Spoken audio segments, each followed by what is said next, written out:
Hello, peace everybody. My name is Nasib Gifted. I'm the creative director of PBS Media, which is Focused Black Star Media. I'm also the creator and writer of a sci-fi Afrofuturism comic series called PHOCUSED. First interest in being creative in comic book animation? It's like two parts to it. So when I was younger, we grew up on Saturday morning cartoons, right? So that was one inspiration. It wasn't really until I actually had my own children where I found that there was a lack of identity, a lack of characters that my own child can identify with. And it's like I always had this little story when me and my son, we went to go see Incredible Hulk. When we went to go see it, I started asking about superheroes. And he could name everybody, Spider-Man, Batman, Superman, all of those people. And those were the people on the forefront of his brain. Now, just to give you a little history of my family, my son knows about, Kemet, he knows about Malcolm Martin and all of them, but none of those were individuals that he named on the forefront of his brain. So initially I got upset, and then I decided to do something about it. So it set me off on a journey, create a world that had characters that looked like the students that I service. So, as an educator, I service a certain population of students. We go into the phonetics of, or the origins of what the word hero means. And hero comes from the word Heru. Heru has its ancient Kemetic origins and everything. So I wanted to make sure that we created a hero black and brown children can identify with. The birth of PHOCUSED, it actually started in my college days where we actually had a clothing line. And the clothing line was PHOCUSED. We came up with this logo, and the logo was tough. It looked just, this was actually the logo. And what we did was we did the clothing line. We went out to Vegas. We did the magic show. We did all these things. So from late 90s, so like 1998 to about 2003, we were out there pushing the clothing line. And then, just like, when people get jobs, because, we were hungry back then.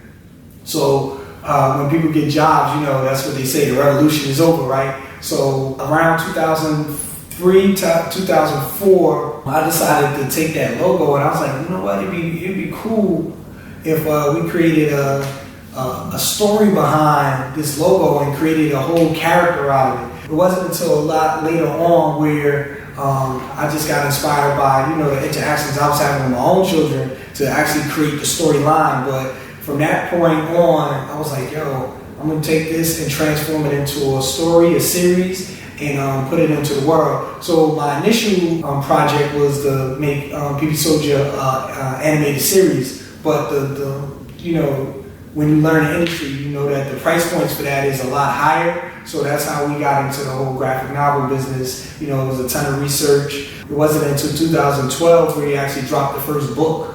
Between 2000 and I'm gonna say 2008 to 2012, it was nothing but research, going to different comic conventions. That's when I first went to ECBLOC, which was the East Coast Black Asian Comics. I went to New York Comic Con. I went to all of these various events, and then I actually did some. So I'm an engineer, so I wasn't trained to draw comics, write comics, or anything.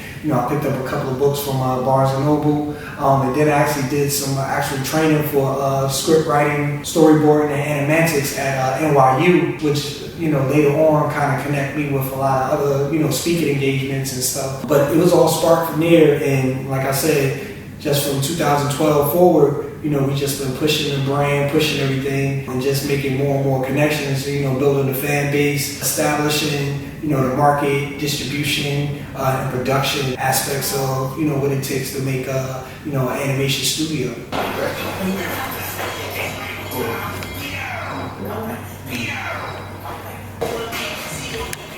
Chin down a little bit? Chin down? Yeah. PHOCUSED, first of all, PHOCUSED had multiple meanings. It's actually changed throughout the years, but the main meaning right now is Citing Blacklisted Soldier, right? So Citing Blacklisted Soldier is his hacker name. So he's one of the world's top computer hackers. We always see narratives of young black men who maybe sold narcotics, and did something negative. I wanted to start him off with a dark past, which much parallel Malcolm, who's one of my heroes, Malcolm X, and then of course worked his way towards righteousness. So right now, as we, look at the story arc is showing how, he has a dark past moving towards the light. I wanted to, since I have an engineering background, I wanted to infuse those STEM careers into it. So that's why I wanted him to be a hacker. I thought it was fascinating to be able to take a medium like the comic or animation to be able to infuse STEM topics and then hope to inspire the next generation of technology leaders just by developing a character that is doing something cool with technology. We always see tons of individuals who may have superpowers or, maybe a martial artist or things like that. And I wanted to build a character that didn't fit the stereotypes. Someone who thinks outside their box, who uses their resources, so he's more like a MacGyver type. For those of you who don't know, MacGyver pretty much was, like an engineer who can pretty much find anything in a room and, find problems to his solution.